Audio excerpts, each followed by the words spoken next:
Also, if you're worried about the discard, the waste, you could always put it in your compost. I have chickens, so I'm actually going to feed it to my chickens. Guys, Brandy here. Welcome back to my kitchen. If you're new here, welcome to our channel, Sewing Back. And today is the day. I have been so excited to do this. If you saw my last shopping haul, I was on the hunt for low pasteurized milk, grass-fed milk in particular. And let me tell you, it's not an easy thing to find. Matter of fact, if you go to most of your grocery stores, it's all ultra pasteurized. And so I just wanted to kind of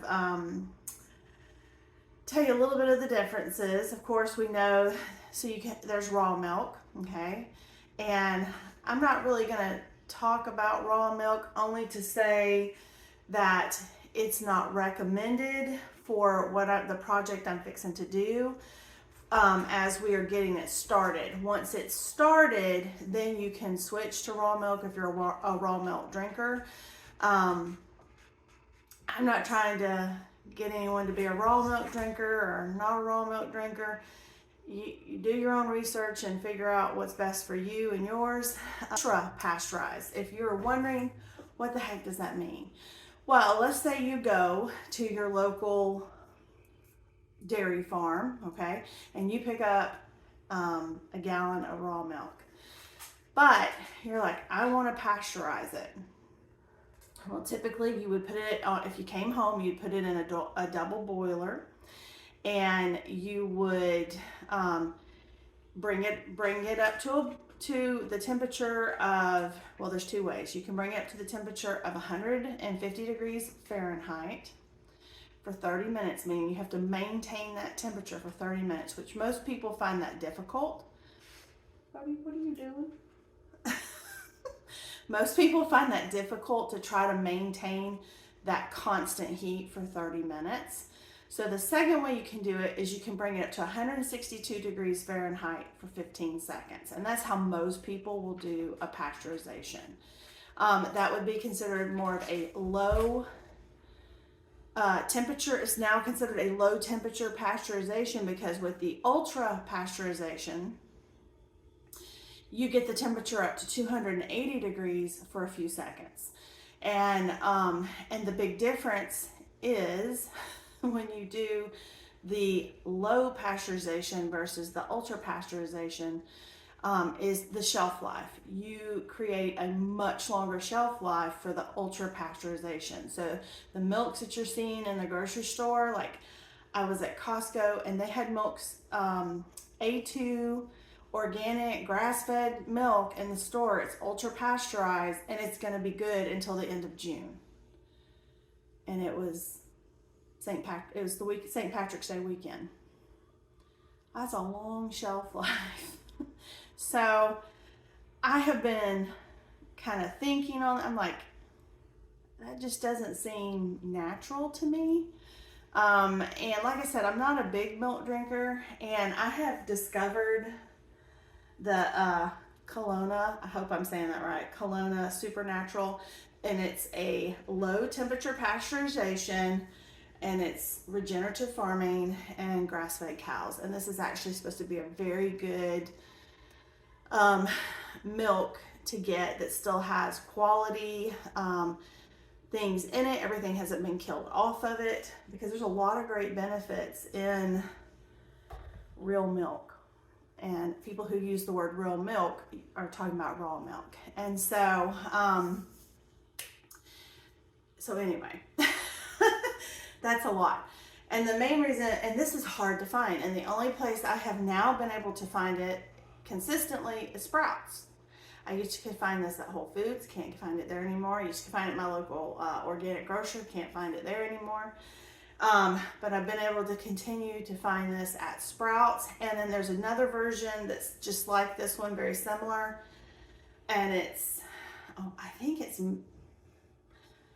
think it's Mary's, but I'm not 100% on Azure. And my only issue with getting dairy from Azure, particularly like the milk portion of it, the dates are, because they're coming from Washington to Georgia, they're not always the greatest. And so the other thing is, when you get low pasteurized temperature milk, it's good 2 weeks, 10 days, and then it's gonna sour.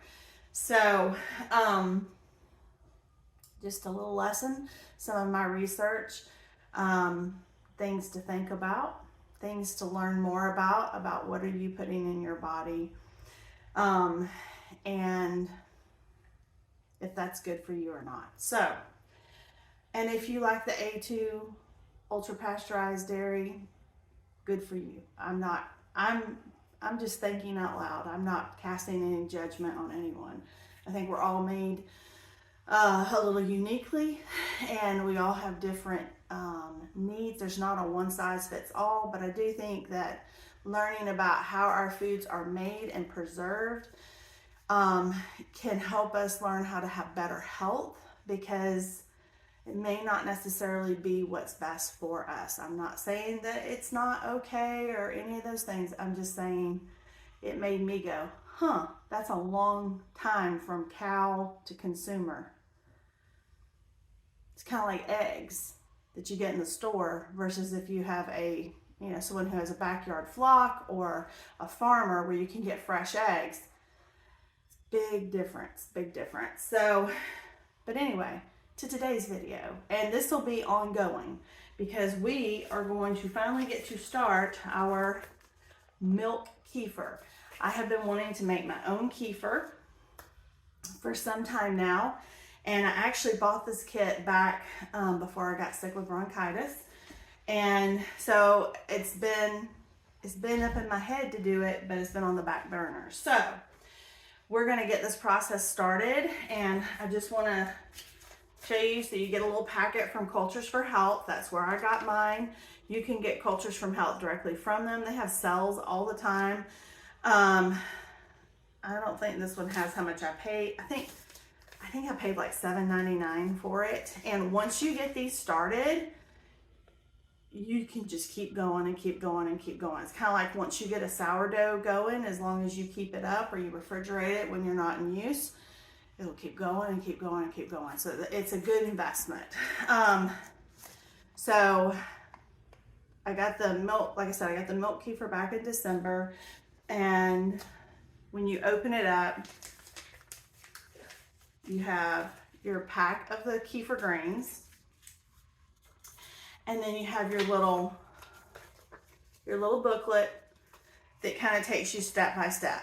Now, the two things it says when you are starting out your kefir are that you don't want to use an ultra pasteurized milk, you don't want to use a raw milk.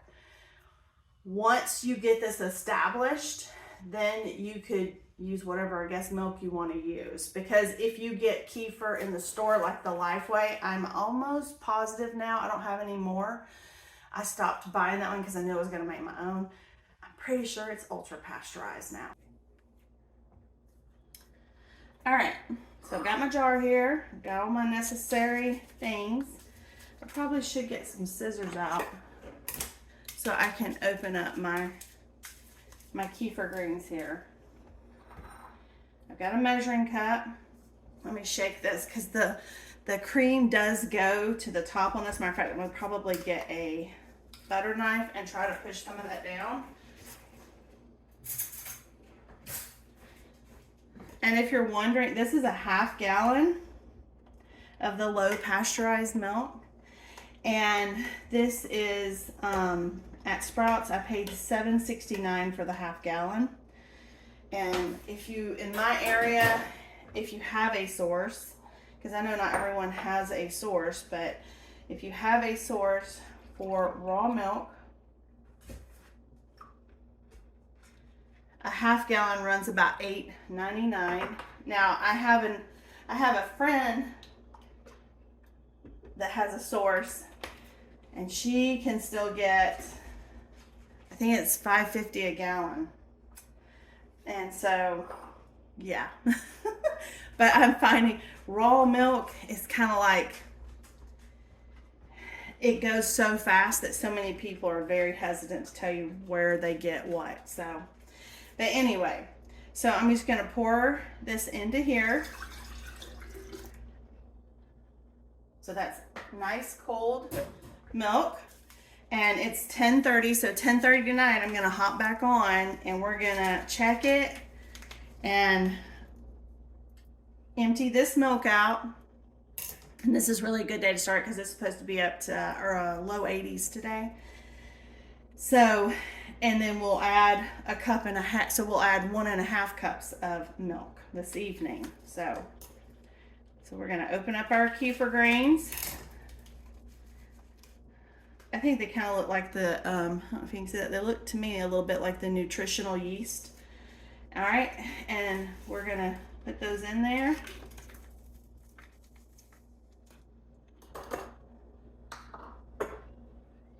It doesn't say if I need to mix it up or anything. Oh no, it does. It says to stir it.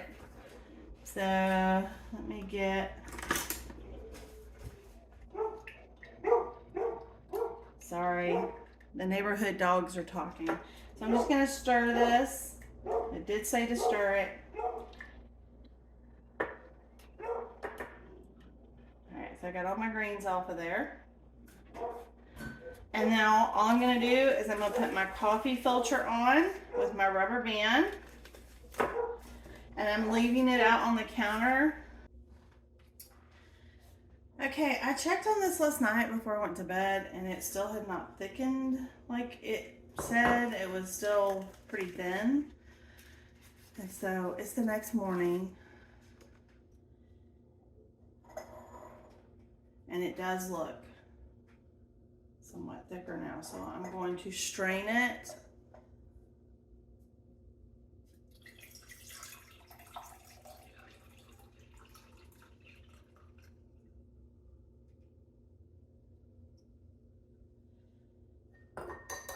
And those are our kefir grains right there.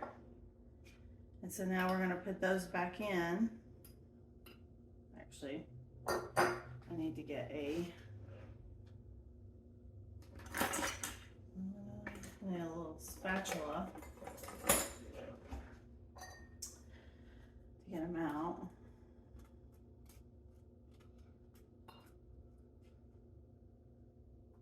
And hopefully in 12 hours I'll be able to do this again. I think in my house just didn't get warm enough. Because it's definitely thicker now. All right, so we're adding another 1.5 cups this time.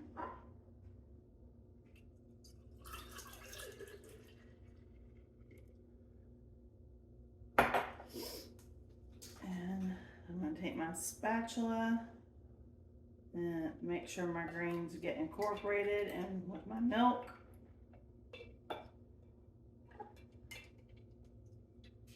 Just like so. So my plan is to see you this evening around 7:30. We're going to cover it back up and check it out because it'll be time to strain it again. So put it back over there. I am up to 2 cups of milk, and it seems to be getting thicker and thicker each time I am feeding the kefir grains. I'm adding 2.5 cups at this feeding. I'm really amazed after sitting out for so many days that this doesn't have any kind of off-putting smell. It doesn't smell soured or necessarily fermented like my sourdough, which makes me excited, to further this process till we get to the point where we can actually try it. But we're up to 3 cups. So I'm going to move to a bigger jar. I moved to a bigger strainer because it took a while. It's getting thicker and thicker. So let me get me a little spatula here. And we're gonna pour it off. My chickens, oh my gosh, they are so excited to get this every day.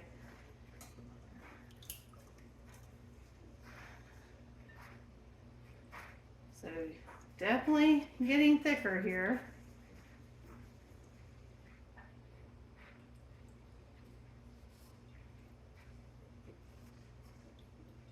And remember, once you get up to the 4 cups, then you can strain it and refrigerate it and eat it. And you can keep your grains for, I mean, you just keep doing it. You can just keep doing it, and every time you get to 4 cups, then you have more kefir.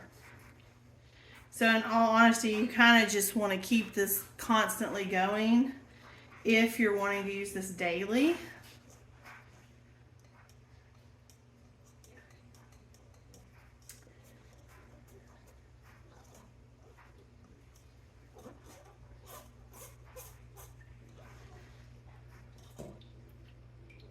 Just trying to get all the milk portion of it off, and that's what I've been feeding to the chickens.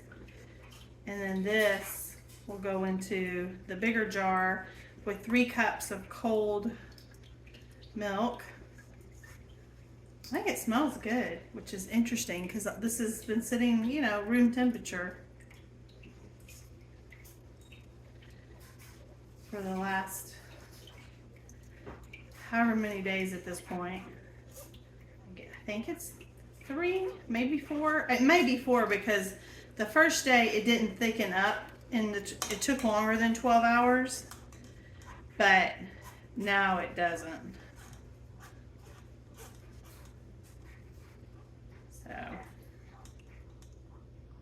So what I'm going to do is I'm going to take my milk here, and on these jars they tell you you have pints and you have cups, so I'm going to go to this line 1, 2, 3 cups. And remember, you're upping it by half a cup each time.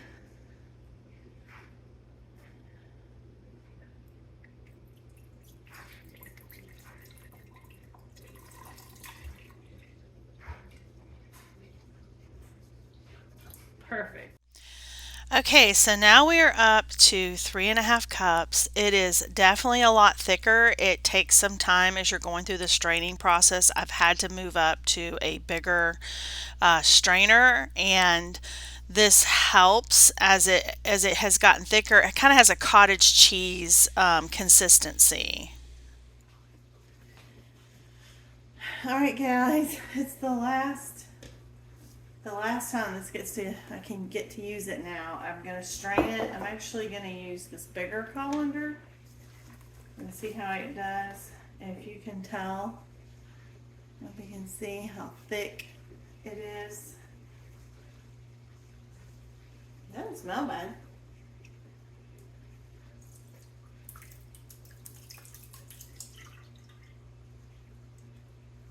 All right. And in this, while this is kind of draining, I have to do 4 cups now, because remember, each time we've done it, we've added half a cup. So this is 2 cups. I had to go purchase more of this, so this project took more than a gallon. What I ended up doing is I strained what I had already strained again, and I got more of the kefir grains, and I just started a new batch. So this was starting with my grains and half a cup of the milk.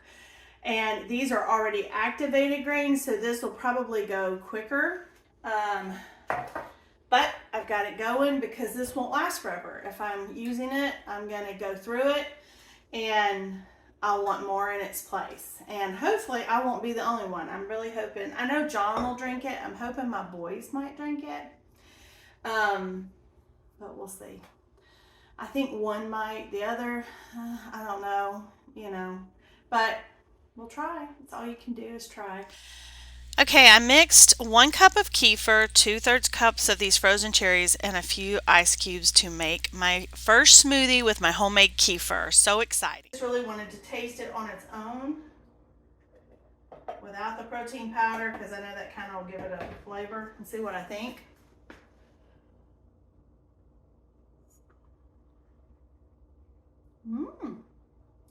Wow. So you can taste the tanginess, but that's not near as it's not near as, I guess, sour tasting like some of the store ones, and at the same time it's not as sweet because a lot of those are flavored. You can get the plain one, but if you get any of like the Lifeway sweet ones and things like that that have flavors like strawberry, blueberry, whatever, I've used those to make like sourdough pancakes before. Wow, it's not bad at all. Actually, I think I'm just going to drink it like this. I don't want to add anything else to it. It has the kefir in it. That has a good source of protein. So yeah, I'm going to have this. I'm going to slice me up some of my leftover bread.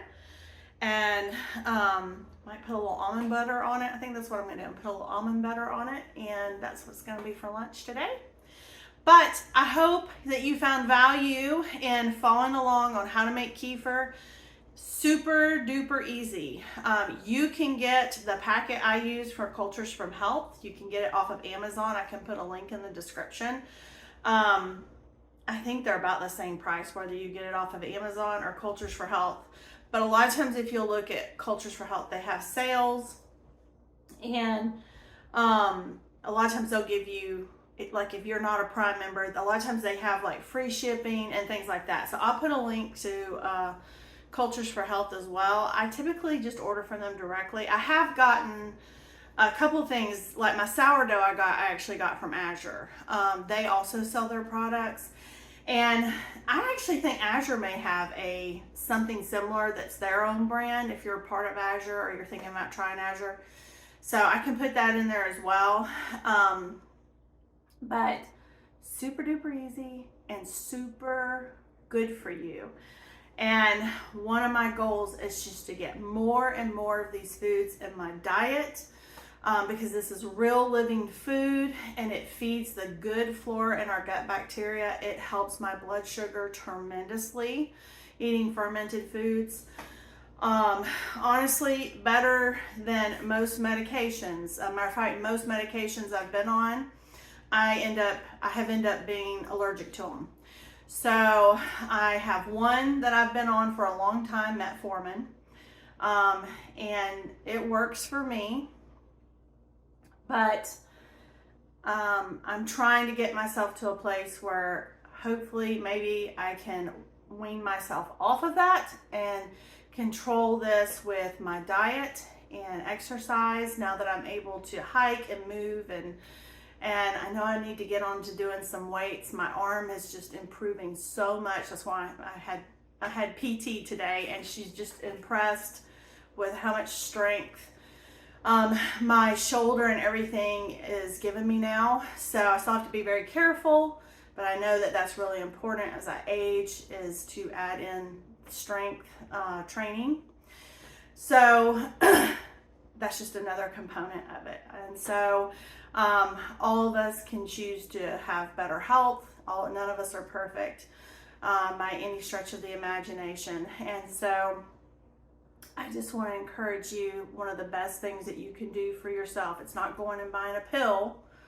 I've done that. I've actually had to have prescription probiotics before when I got really sick years ago. And they were not cheap. And so learning how to ferment foods and foods that I'm growing and or sourcing and then putting that into my body is just critical. So I don't know what else I can say to encourage you more. I hope that you saw how super easy it is. It is a process, just like with sourdough. But if you ever come to a place where you're just like, I need a break, you just stick it in the fridge. And when you get ready to use it again, you pull it out and you just start the process over. So don't think of it as it's too hard. This is not hard. You will get a rhythm going and it'll be fun. And I want to show you something to encourage you. So this is my sourdough. So, can you see all the bubbles in it? Yeah. So, I actually had a week, I had discarded, and I had a week where I didn't bake anything, and I couldn't really get in here. We didn't have running water for a few days with the projects that had been going on. And I forgot to feed my sourdough. It was not in the refrigerator. It was sitting out for over a week unfed. I fed it last night. I'm just saying, it's alive. And so don't think, oh, I killed it and throw it away. No, just discard some, feed it, and see what happens, because you're probably going to be able to bring it back. If you're new here, we would love it if you'd subscribe to our channel. We'd love it if you'd like this video. If you know someone who's interested in fermenting things, we'd love if you'd share the video. That helps us build our platform. And I just thank you for watching. I thank you for being here. And I hope you have a wonderful day. And I'm hungry, so I'll see you next time.